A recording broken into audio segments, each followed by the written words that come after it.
Bismillahirrahmanirrahim. Assalamualaikum warahmatullahi wabarakatuh. Selamat pagi dokter. Mohon izin memperkenalkan diri. Nama saya Prabsa Rupada, mahasiswa Fakultas Kedokteran UMP dengan nomor NIM 201301007. Mohon izin dokter untuk mengikuti skill lab pada responsi pada pagi hari ini. Pertama mengenai topik epilasi terlebih dahulu. Ketika pasien datang, sebelumnya Bismillahirrahmanirrahim. Assalamualaikum warahmatullahi wabarakatuh. Selamat pagi Ibu. Perkenalkan, nama saya Dr. Ii. Saya yang berjaga di klinik pada pagi hari ini. Ada yang bisa saya bantu, Bu?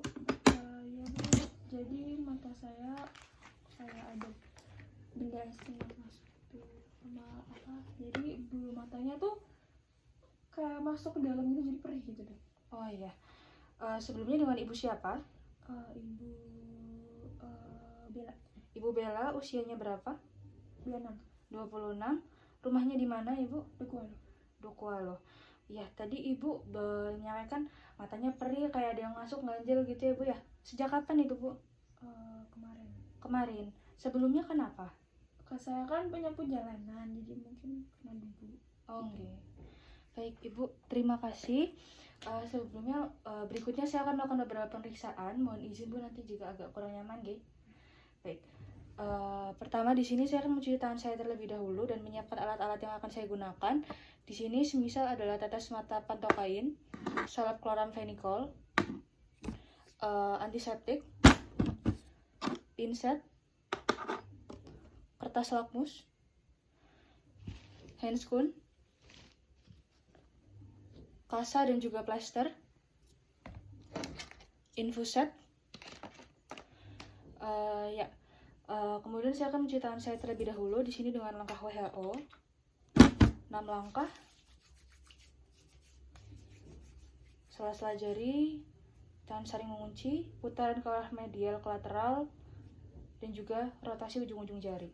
Setelah kering, maka saya siap untuk menggunakan handscoon. Pertama di sini adalah mengenai epilasi. Ini digunakan atau metode ini atau tata laksana ini dilakukan pada pasien-pasien dengan keluhan trihiasis atau distriasis. Bu, boleh Ibu lihat ke atas sebentar? Iya, terima kasih. Di sini dilihat bulu mata pasien yang mungkin arah tumbuhnya yang salah ataupun posisinya yang salah sehingga dapat membuat pasien merasa matanya ada yang terganjal. Kemudian jika ada, maka ditetesi obat anestesi lokal terlebih dahulu. Di sini bentuknya di atas mata. Ibu bisa lihat atas. Saya tetesi di fornix inferiornya. Lihat atas, Bu. Ya. Baik. Kemudian setelah itu saya bisa mulai melakukan pencabutan bulu mata setelah 2-3 menit kurang lebih setelah anestesi lokal bekerja. Punten ya Bu ya, saya akan mencabut bulu mata Ibu di sini.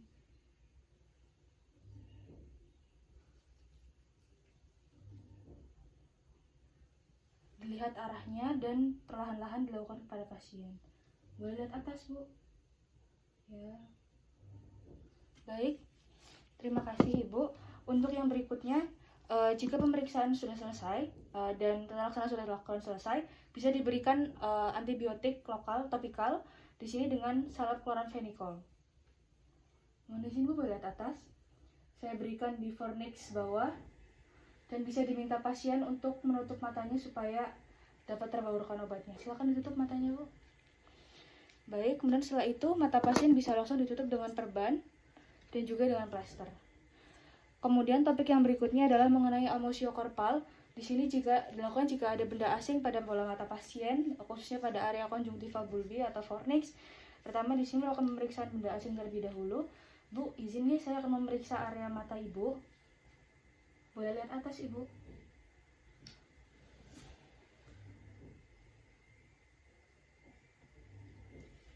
Ya. Boleh lihat atas. Kan lihat ke kiri Bu. Lihat ke kiri. Kanan. Iya.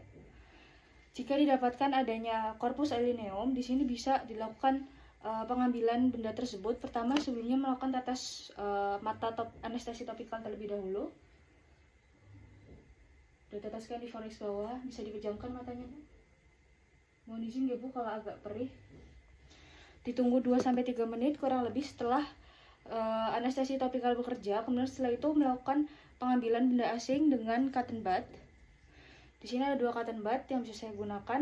Mungkin dalam aplikasi mata nanti cotton budnya lebih panjang.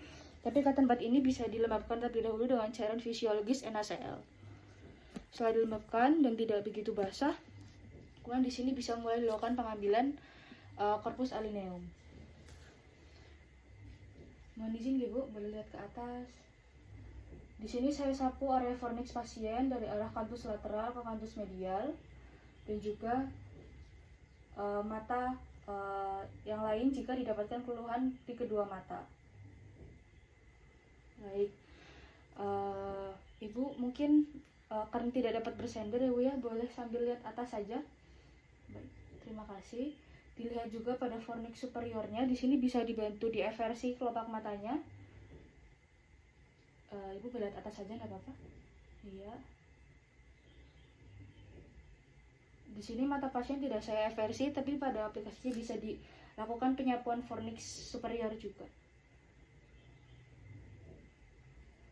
Baik, setelah itu bisa diberikan antibiotik chloramphenicol topikal untuk mencegah infeksi sekunder.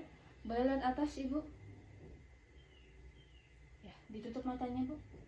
Yang satunya. Ya. Baik, kemudian metode atau tata laksana sudah selesai, bisa langsung ditutup mata pasien menggunakan verban dan juga plaster. Kemudian setelah itu jika ada keluhan trauma kimia pada pasien, pertama di sini yang perlu dilakukan adalah anamnesis dan juga pemeriksaan fisik terlebih dahulu. Mohon izin Ibu, Ibu tadi kenapa matanya Ibu? Kena pembersih kamar mandi dokter. Oh iya, itu berapa lama yang lalu Bu? Tadi pagi dok. Tadi pagi, masih perih sampai sekarang? Mas. Masih. Baik Ibu, untuk berikutnya saya izin ya untuk melakukan pemeriksaan pada area mata Ibu. Di sini pertama saya akan menggunakan senter, misalnya ini adalah senternya. Di sini diperiksa dulu mata pasien. Pada mata yang terkena trauma kimia bisa didapatkan konjungtiva hiperemi, bengkak, ataupun keluhan seperti perih atau bahkan iskemia limbus. Setelah itu, jika memang terdapat ada, pertama langsung dilakukan irigasi, tapi sebelumnya melakukan pengukuran dengan kertas lakmus terlebih dahulu. Bu, sebelumnya untuk pemeriksaan untuk tata laksana ini dianjurkan untuk berbaring, apakah Ibu berkenan? Baik, silahkan Ibu berbaring Gi. Baik, sebelum melakukan pemeriksaan dengan kertas lakmus untuk meringankan rasa sakit yang diderita pasien karena pada trauma kimia terasa sangat perih, bisa diberikan pantokain dulu 2%. Bu, izin saya akan berikan anestesi lokal pada mata Ibu ya. Mohon izin Ibu lihat atas. Tetaskan di fornix bawah. Jika trauma pada dua mata, diteteskan pada kedua mata. Boleh memejamkan mata Bu, merem, tahan sebentar. Iya, supaya pantokainnya terbaur. Kemudian setelah itu bisa dilakukan pengukuran dengan kertas lakmus di sini. Bu boleh lihat atas. Di sini saya tempelkan pada fornix inferior pasien. Di sini tunggu sampai cairan matanya menyerap. Jika kertas lakmus ujungnya berubah berwarna merah, maka itu merupakan cairan asam. Jika berubah ke arah biru, maka merupakan tanda cairan basah.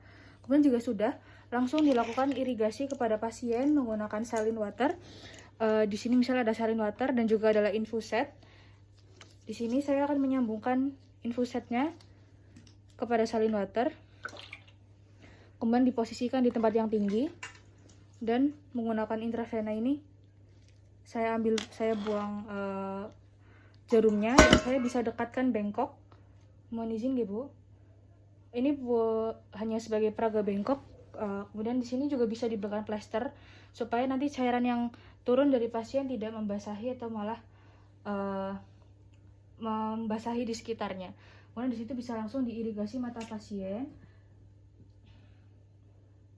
diirigasi, bisa dibuka juga area fornix bawah pasien di sini untuk diirigasi. Boleh lihat ke atas ini, ya, diirigasi fornix mata bawah dan juga mata atas. Boleh lihat ke atas Bu.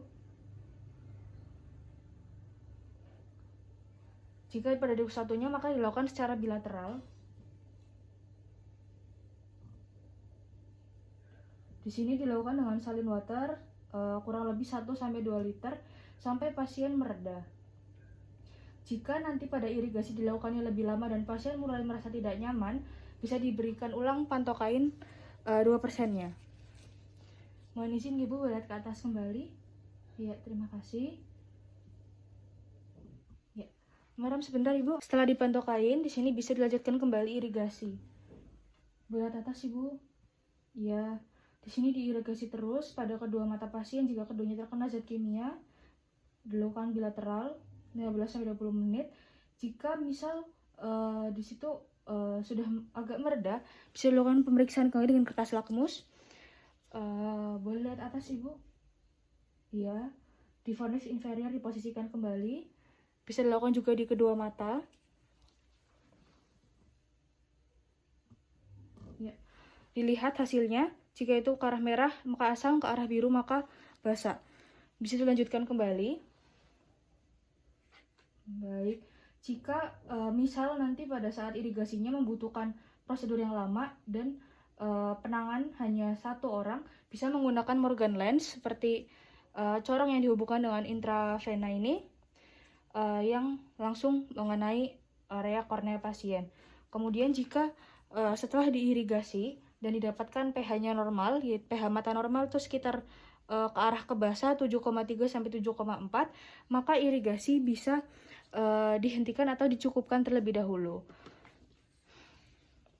Kemudian pasien bisa diminta untuk beristirahat dan juga ditunggu sampai 20 menit. Jika ada perubahan yang terlambat begitu, diidentifikasi ulang dengan kertas lakmus. Hal ini tujuannya untuk mencegah perubahan yang telat tadi. Irigasi dilakukan sampai pH mata normal. Jika belum, maka irigasi terus dilakukan. Ditunggu sampai ada perubahan warna pada kertas lakmus. Setelah itu, jika setelah 20 menit juga tetap tidak ada perubahan, maka pH mata sudah normal, sudah baik. Di sini bisa dilakukan memberi salep kloramfenikol untuk mencegah infeksi sekunder dari tata laksana tadi. Ibu boleh lihat ke atas. Mata satunya Ibu ya. Ya, boleh merem. Ya, terima kasih. Kemudian mata yang tadi terkena trauma kimia bisa langsung diberikan kasa dan juga direkatkan dengan plester. Misal di sini adalah mata kiri, mohon izin ya Bu.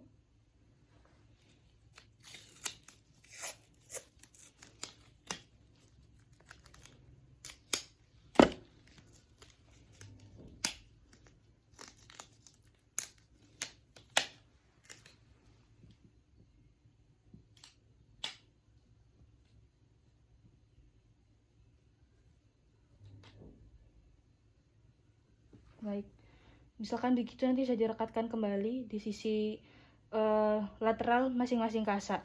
Kemudian jika sudah maka tata laksana sudah selesai dilakukan. Baik Ibu, tata laksana sudah selesai dilakukan. Ibu boleh kembali ke meja pemeriksaan ya. Setelah mendingan, silahkan Ibu. Di sini jika sudah ditutup dengan verban, kalian akan melepaskan handscoon dan juga melepas menggunakan hand wrap untuk antiseptik saya. 6 langkah WHO.